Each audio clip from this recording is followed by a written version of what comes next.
गरुडगमन तव चरणकमलमिह मनसि लसतु मम नित्यम् गरुडगमन तव चरणकमलमिह मनसि लसतु मम नित्यम् मनसि लसतु मम नित्यम् मम तापमपाकुरु देव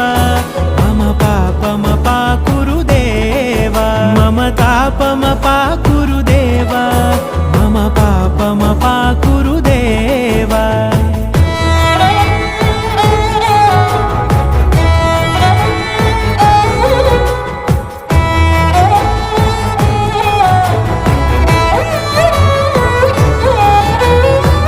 जनयन विधिनमुचिहरण मुख विबुध विनुत पद पद्मा जल जनयन विधिनमुचिहरण मुख विबुध विनुत पद पद्मा विबुध विनुत पद पद्मा